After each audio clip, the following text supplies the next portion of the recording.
Hi everyone, and welcome back to 80 Passione from the Roland Garros.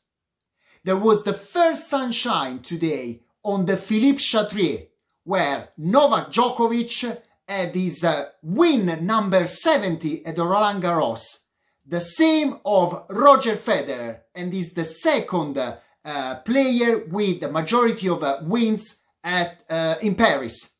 I don't have to tell you who is the number one, you know already for sure.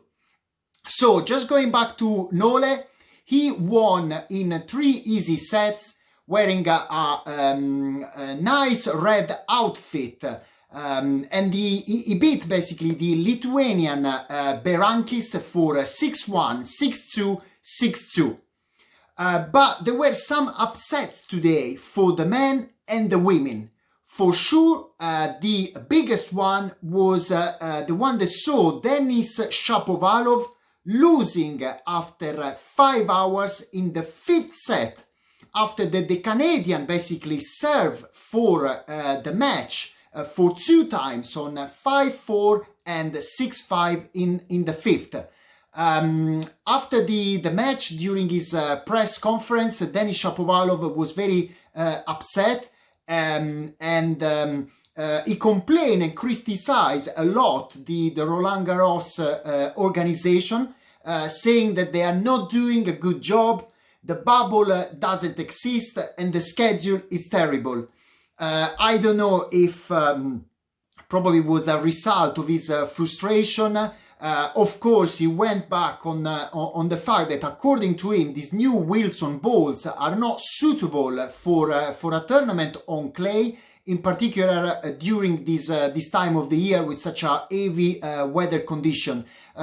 He said that in Rome he felt very comfortable. He could basically hit strong. He could release good shots, and he felt that here in Paris is not the case. Also for the women, Karolina Pliskova lost against Ostapenko, the Roland Garros champion in 2017. Ostapenko, in a complete black suit, you know, seemed like the player with a lot of power that 3 years ago managed to win this trophy. She was hitting very hard, very strong. And during the press conference, when some journalists were asking Karolina Pliskova the reason behind this defeat, now what she's planning to do, she basically announced that probably this could be her first match for the season. So see you in 2021. Also, her sister lost as well in 2 sets against Garbine Muguruza, who felt very much stronger, and he provided a better performance than you know, the first round. Unfortunately, we saw ending in the second round the fairy tale of Towson, the 17-year-old Danish player. And instead the American Kenin, who won basically the Australian Open this year, won in 2 sets, and as well Petra Kvitova, that at the moment for the women with Muguruza is my favorite. I know that according to the bookmakers, Simona Halep is the favorite number 1, but let's hope that for once the bookmakers will not be right. Also, going back to the men, I was very happy for a player from Chile. Very pleased for Miguel and for all the new subscribers from South American. So Christian Garin won in 4 sets. He lost the first one, but after he showed a lot of character and personality. I think he realized basically 12 aces today. So Miguel and all the subscribers from Chile who are following this channel, I'm asking you, you know, as a in return, as a favor, find me 12 new subscribers to this channel. Come on, guys, you can do it. You have a massive, big heart in South America. I love your country and I love your passion. At the same time, Rublev won in 4 sets. The Russian this time managed to hold more his temper and his kind of very strong personality. So we're seeing, you know, some improvement from this young but very talented player. Matteo Berrettini as well won in 4 sets. So, Zio Giorgio, sei contento? Are you happy? Come on, don't complain. Now, look how many Italians are progressing this Roland Garros.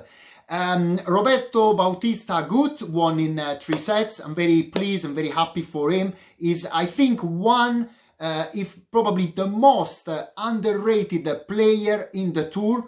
According to so many players, including Andy Murray, Novak Djokovic, Rafael Nadal, you have no idea. Roberto Bautista Agut is a very good, consistent, solid player.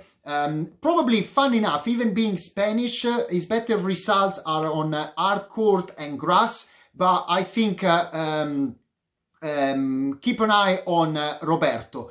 Tsitsipas, the Greek player, managed this time to win easily in 3 sets against the player from Uruguay, Pablo Cuevas. At the same time, Dimitrov won easily today. And I'm very pleased again for another marathon of Kevin Anderson, the South African player who managed to beat Lajovic. The South African player won the first 2 sets after the Serbian was coming back, but finally, you know, in the 5th set he managed to win 6-3. Apart from these results, and also Pablo Carreno Busta as well, won against Peja, the Argentinian, in 3 sets.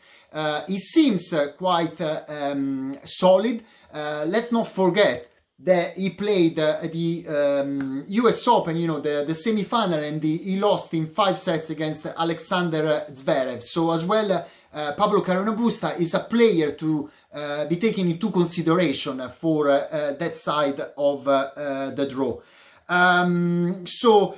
Tomorrow, and Kachanov as well, that was another interesting match, won in 4 sets against Vesely. Tomorrow, Dominic Thiem will be back in action. He will start open the session on the Philippe Chatrier against Ruud, a player who, to be honest, is on fire at the moment, showing a lot of consistency. I think he's one of the player, probably kind of underdog players at the moment, who needs to he deserves kind of respect. If I have to be honest, probably Dominic Thiem is the one who is facing the toughest draw, because imagine tomorrow he has Ruud. If he wins in the last 16, he might play against Wawrinka, Stan the Man, and potentially in the quarterfinal against Diego Schwartzman. So for sure, there is a very tough way up to the top for Dominic Thiem, for the US Open champion. At the same time, Rafael Nadal will play around 3 p.m. Local time against Travaglia, the other Italian.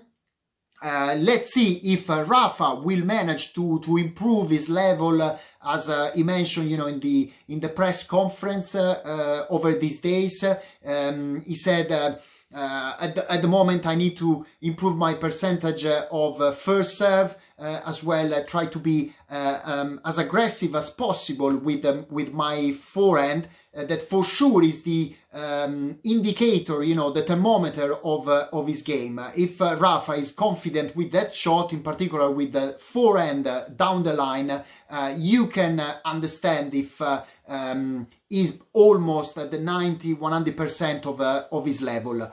At this point, it's getting very, very late. Sorry if I miss, some of your favorite players. It's not easy in 10 minutes, to kind of summarize what happened during the day. I'm so happy that a lot of people are watching my videos. I can only say thank you so much. And probably the only thing, if you can, not only watch my videos, but subscribe to the channel, bring new friends. Imagine, compare 80 Passione to kind of a player who got a wild card or started from the qualification and wants to get there to the final on the Philippe Chatrier, getting his chance to raise the trophy. And this is what I'm asking you guys. Help me to grow this channel. Please, please, please. So that's all for now. Stay tuned. 80 Passione will be here tomorrow to talk about, the day 5 at the Roland Garros. That's all for now. Ciao!